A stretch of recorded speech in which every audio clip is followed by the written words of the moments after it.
You could just smell the presence of evil there. I sort of like grabbed my leg and I said, I think I've been shot. And his dad said, I think it's a bomb.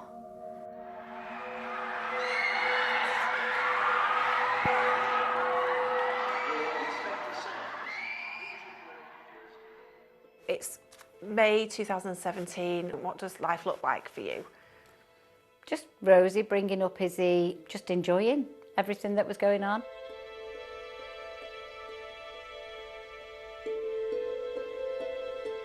My main goal then was to get into university, and that was my main wish.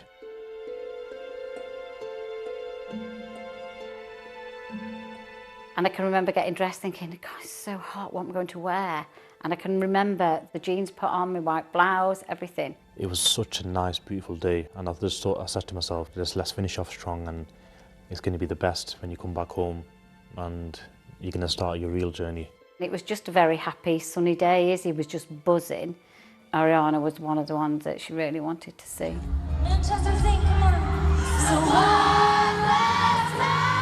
When she started to sing one last time, we got up off the steps and walked to the door.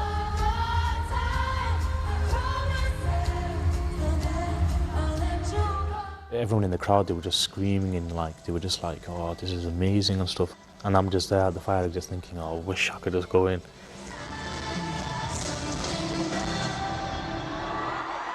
She did another encore with Dangerous Woman. I knew Izzy wouldn't leave till then. I knew we're in for a wait, stood here.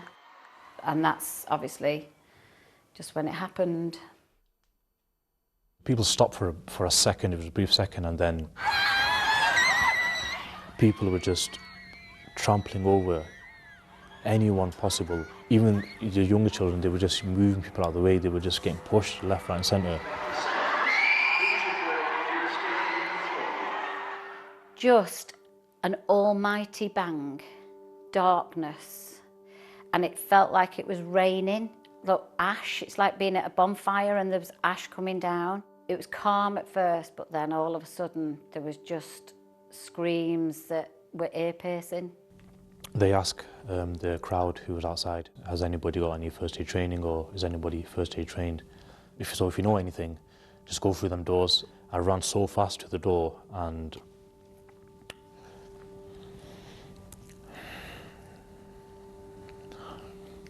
I remember opening the door, and then that's when I first saw the scene. And there was a handbag, there was a shoe with a foot in it.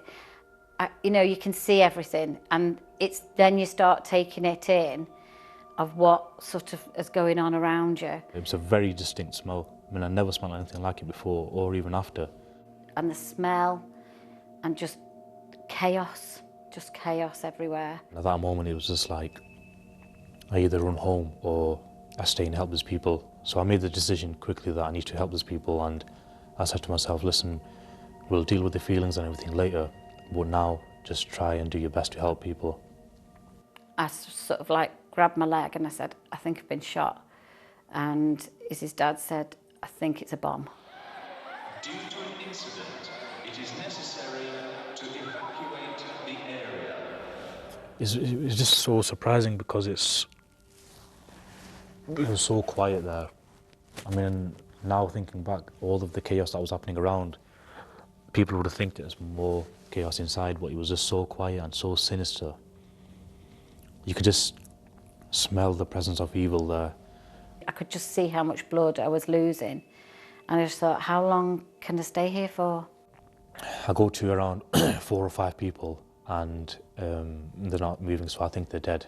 I actually decide who to go to, who I think is going to make it or not. I can remember just staring at the ceiling. I didn't want to look at anything. I didn't want to take my eyes off a space on the ceiling. Out of everyone, I just seen her. She was flat on the floor looking at the ceiling, so... This young lad came up to me and he said... my name's Usman, what's your name? His eyes were just so dark and he just was so compassionate. She was opening eyes and closing eyes, and I could tell she was drifting in and out of consciousness. There was times when I wanted just to close my eyes and go to sleep, but he was not going to let me. So my main thought was quickly to get her awake and get her talking and moving again. I'm thinking, is this it? Is this where I'm going, you know, it's going to be the end? She starts shaking quite violently, and she's saying, I remember she's saying, I don't want to die, I don't want to die here. Would I ever see my children again? I was thinking about myself as well. My main thought was, I'm not going to be there for them. Out of nowhere I say, you need to think about your children, you need to think about your kids, and as soon as I said that, her eyes just completely lit up. He just kept me calm, he just kept me still. And obviously he knew that obviously my head was bleeding as well. You could just see a lot of holes, and you could see, I think she had black or grey pants on, and you could see dark patches, so I thought that's where the nails have gone in. There was a bolt through my leg. So he knew it was bleeding really heavily. I take my belt off and I wrap it around her upper thigh, just above the wound.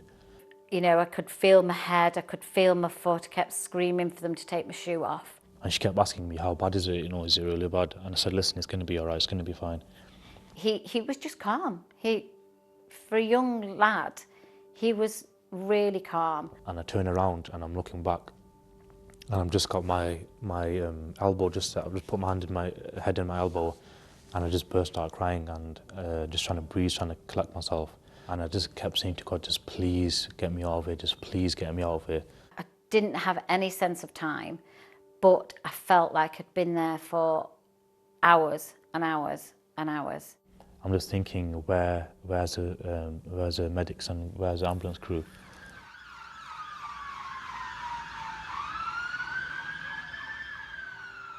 You get to a point where shock's over, and then it's like someone's dimming the light inside you, the light of your soul. It's someone's dimming it down to a point where you feel as if your body can't even hold you up anymore. It's like someone's sucking the soul out of you. You know, you have these heroes that went in and did what they did. He was one, and I just don't think he realises he actually is one, because he just did what he thought was his job. I would like to, you know, meet up with him and just, I don't know what to expect. It's hard because thank you doesn't seem enough.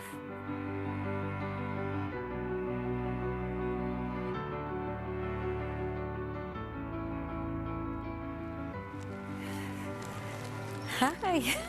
Hi, Sharon. Wow, you've changed. How are you? I'm all right, I was doing a lot better, yeah. Oh, yeah, yeah. You know, I've got over sort of the physical sides of it, you know. I'll always have something going on physically, but it's, you know, the mental side's more than anything, Exactly, isn't it? yeah. I hit a really low point from 2019. It's like you're thrown in the world where you don't belong. Yeah. You're a complete outcast, you don't belong in that world, Yeah. and you want to feel wanted, you want to feel normal. You just Yeah. want to feel normal again. Yeah. So you have to practice smiling in the mirror, you have to wear a mask. I think for you saw so much more than I did, you know. I was just lying there, I mean, thankfully you were there. I must have said it 1,000 times to you. I said it's going to be all right. You're going to get home safe to your children. Yeah. And I did, so you were right. So, you know, that's the way to look at it, isn't it? But it has been lovely just to see you again, really. And, you know, we don't have to stay strangers, do we?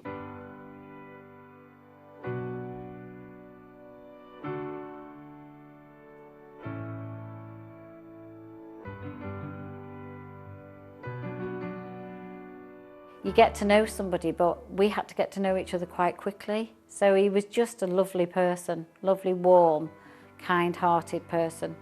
She made me feel like I was a hero, but I'd call myself a hero if I could help people who were going through depression, anxiety and PTSD and show them the light and be like a role model to them. Yeah. Good for you.